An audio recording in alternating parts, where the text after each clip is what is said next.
भारतीय स्वतंत्रता संग्राम का इतिहास जब जब सुनाया जाता है तो उसमें वीर शहीद मंगल पांडे, झांसी की रानी लक्ष्मीबाई, तात्या टोपे, बेगम हजरत महल और नाना साहेब जैसे नाम अमर हो उठते हैं। इन्हीं में एक नाम है बिहार के शेर, जगदीशपुर के राजा वीर बांकुड़ा कुंवर सिंह का। ये कहानी है उस 80 वर्षीय वृद्ध राजा की जिसने बुढ़ापे की दहलीज पर भी अंग्रेजों की साम्राज्यवादी ताकत को चुनौती दी। जब लोग अपने जीवन की सांध्य बेला में विश्राम चाहते हैं, तब कुंवर सिंह ने तलवार उठाई और मातृभूमि की रक्षा के लिए अपने प्राणों की आहुति दे दी।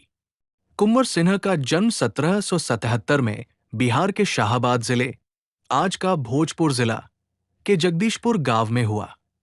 वे भोजपुर के एक राजवंशीय जमींदार परिवार से थे। उनके पिता का नाम बाबू जगन्नाथ सिंह था और माता का नाम रानी पंचरतन देवी। कुंवर सिंह बचपन से ही शारीरिक रूप से सुदृढ़ और पराक्रमी थे।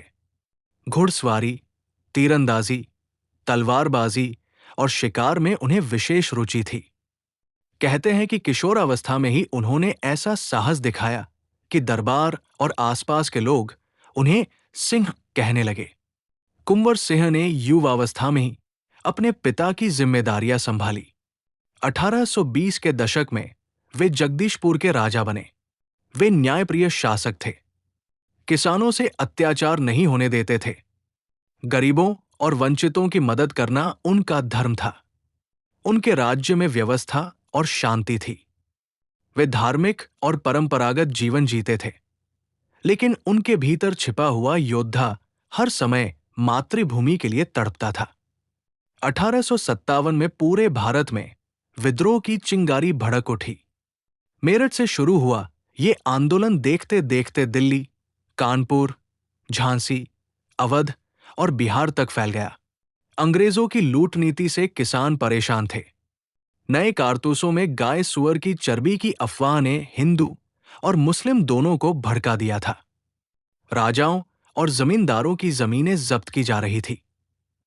बिहार में इस विद्रोह का नेतृत्व करने के लिए जनता किसी नायक की तलाश कर रही थी और वो नायक बने 80 वर्षीय राजा कुंवर सिंह। जुलाई 1857 में दानापुर छावनी के भारतीय सैनिकों ने विद्रोह कर दिया और वे कुंवर सिंह से आ मिले। कुंवर सिंह ने विद्रोही सिपाहियों का स्वागत किया। उन्होंने आरा पर धावा बोला और अंग्रेजों को भारी नुकसान पहुंचाया। आरा हाउस की घेराबंदी में अंग्रेजी सेना को बड़ी कठिनाइयों का सामना करना पड़ा।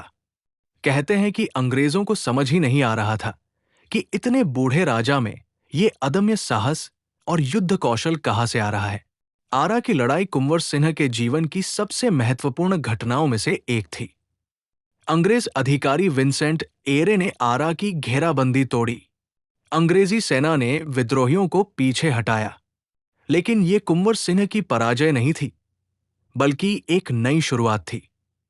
उन्होंने समझ लिया था कि सीधी टक्कर से अंग्रेजों को हराना कठिन है, इसलिए उन्होंने गुरिल्ला युद्ध नीति अपनाई।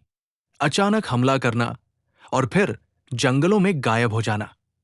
1858 में कुंवर सिंह ने गंगा पार कर आजमगढ़ और बनारस तक अंग्रेजों को चुनौती दी। उनके साथ हजारों विद्रोही सिपाही और किसान थे।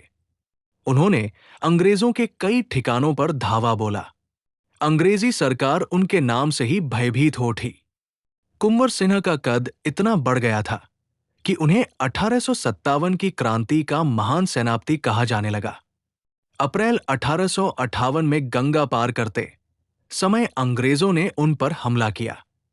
एक गोली उनके हाथ में लगी और जहर फैलने का डर था। कहा जाता है कि उन्होंने बिना किसी हिचक के अपनी तलवार से घायल हाथ काट डाला और उसे गंगा माता को समर्पित कर दिया। यह घटना उनकी वीरता और मातृभूमि के प्रति त्याग की सबसे बड़ी मिसाल है। 1858 में वे अपने गढ़ जगदीशपुर लौटे। यहां अंतिम निर्णायक युद्ध हुआ। अंग्रेजों को परास्त कर उन्होंने पुनः जगदीशपुर किले पर अधिकार कर लिया। ये उनकी अंतिम विजय थी। कुछ ही दिनों बाद 26 अप्रैल 1858 को वे वीरगति को प्राप्त हुए। कहा जाता है कि मृत्यु के समय उनके होठों पर भारत माता की जय का नारा था। वे बिहार में 1857 के विद्रोह के सबसे बड़े नेता थे। उन्होंने ये साबित किया कि उम्र कभी भी मातृभूमि के लिए लड़ने में बाधा नहीं बन सकती। उनकी गुरिल्ला युद्ध नीति ने आगे चलकर स्वतंत्रता संग्राम में नई रणनीतियों को जन्म दिया। आज भोजपुर का हर बच्चा उन्हें बाबू वीर कुंवर सिंह कहकर याद करता है। उनकी स्मृति में वीर कुंवर सिंह विश्वविद्यालय आरा की स्थापना की गई। भारत सरकार ने उनके नाम पर डाक टिकट और स्मारक जारी किए। कुंवर सिंह की जीवन गाथा हमें ये सिखाती है कि देश प्रेम किसी उम्र, परिस्थिति या समय पर निर्भर नहीं करता। 80 वर्ष की आयु में भी यदि कोई बूढ़ा योद्धा मातृभूमि के लिए तलवार उठा सकता है, तो आज हम युवा क्यों पीछे हटें? उनके जीवन का संदेश है, देशभक्ति सबसे बड़ा धर्म है।